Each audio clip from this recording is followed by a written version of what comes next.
still too light? Yeah, I got it now. Okay. Oh, Can you do the bladder again? There's the bladder, really small. Okay. Bladder, urethra. Okay. So let's get the bladder out of the way. Here's, okay, this is the body of the uterus, and these are the two horns, okay? Dogs have really long horns, okay? And sorry, this is so small, but the ovary is here, okay? Let me just see what's on the list. Uterine horns, uterine body. What's under that? Cervix. Okay, that's, yeah. So, cervix in this female, it's a palpation thing. So it should be enlarged. It's just caudal to the body of the uterus. It's this right here, slightly enlarged. But she has such a small uterus that it's really hard. Unless you feel it, you can feel a little bump. So, okay, so the broad ligaments, there's surrounding the ovary is the mesovarium and the mesosalpinx, okay? Here's the trick to knowing which is which. Mesosalpinx, let me just confirm this, yes, is on the lateral side. Mesosalpinx has an L in it, it's on the lateral side. So this here is the mesosalpinx. Mesovarium is on the medial side, okay? And then the mesometrium is, it's a little torn, is all of this that attaches to the uterine horn. I think it was attached to the uterine body. Let's see what it says. Mesometrium suspends the uterine horns, body, cervix, and cranial vagina. So it goes all the way from here to here, past the cervix to the cranial vagina. So this over here, this connective tissue, I don't even know if you can see it over here, would also be mesometrium, okay? So we've got mesometrium, mesovarium medially, and mesosalpinx laterally, okay? So the proper ligament of the ovary attaches the ovary to the uterine horn. So it's right here, okay? Remember in the male, we had a proper ligament of the testes? Same thing. Think of these the same way because they derive from the same, developmental tissues. The ovary, the proper ligament of the ovary attaching to the uterine horns. Where are we? Round ligament of the uterus.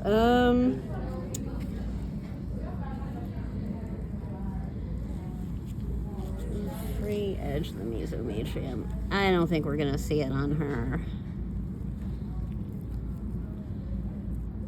Oh, maybe we do. So right here, okay, so from the uterine horn, all of this connective tissue is mesometrium. And in the free edge, well, here, I don't know if you can see it, it's only visible when I pull right there, is a little bit of a thickening. Okay, that's the round ligament of the uterus. Okay, and it's just a remnant. It's not important functionally anymore, but it's the round ligament of the uterus. Suspensory ligament. Cranial to the ovary here is the suspensory ligament. It's all this tissue here that suspends and attaches the ovary to the dorsolateral abdominal wall. And that's important because that's what gets broken during a spay. Okay, in order to get that ovary out, we pull on that and tear it. Suspensory ligament, vaginal ring. Okay, so if you actually followed that round ligament down to the body wall, you would see this fat pad that surrounds, remember we talked about the deep inguinal canal has the vaginal ring that surrounds it, and the vaginal ring is marked by this fat pad. So that's the vaginal ring, and then the deep inguinal ring is kind of inside it. This is going through it.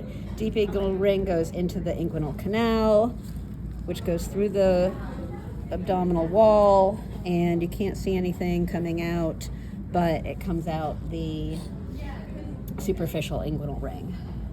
So deep inguinal canal, superficial, the ovarian bursa.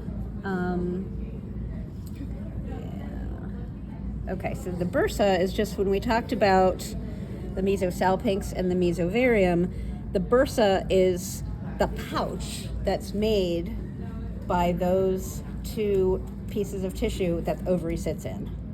Okay, so you've got mesosalpinx laterally, mesovarium medially. That makes up, together they make up the ovarian bursa. Okay, the opening of the ovarian bursa, I think, is right here. And that is literally, if I had a probe, it's an opening into the pouch. And so the ovary, when the egg gets released from the infundibulum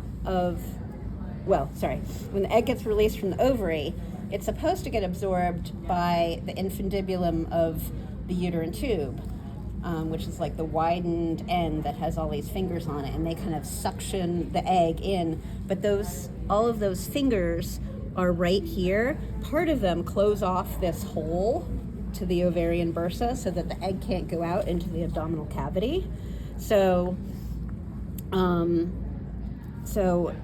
that opening is an opening between the reproductive tract and the abdominal cavity.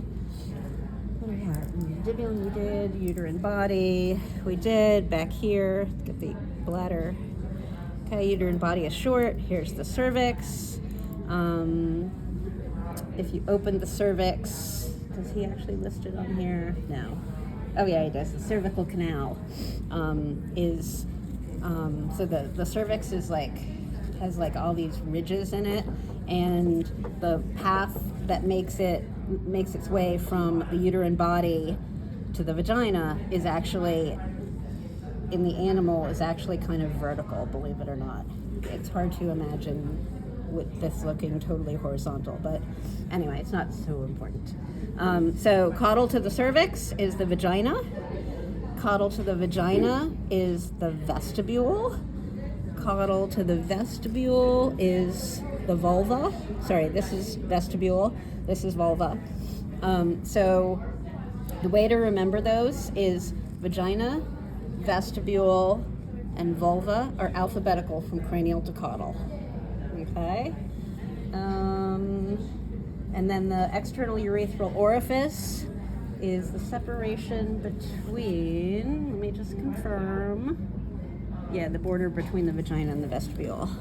And I'm not going to be able to see it without my glasses. And it's going to be tiny in her anyway. I'm betting it's there's a mound, a urethral mound, probably right there, and then the opening to the urethra. So when you put a catheter in, you start ventrally, you put this catheter in, and remember, it often gets stuck in here, okay? So that's the clitoral fossa, and it's just a blind pouch. But you've got your finger over this catheter, so you're kind of pushing down on it. It goes right into that clitoral fossa. And then the clitoris is within there as well. But the important part clinically is you have to get over past the clitoral fossa and try and feel for the little mound that the urethral orifice, external urethral orifice, sits in. Okay, did I get it all? External urogenital or urethral orifice. No, external urogenital orifice. This is the entrance to the urogenital tract. External urethral orifice is in the mound between the vagina and the vestibule. The vestibule and where was it? External urogenital orifice, external urethral orifice. At the junction, the vagina and the vestibule. Yep, so I was right. Okay, so uterine body, cervix, vagina. This is probably still vagina. External urethral orifice or opening, vestibule, vulva. Okay, and I think that's about everything.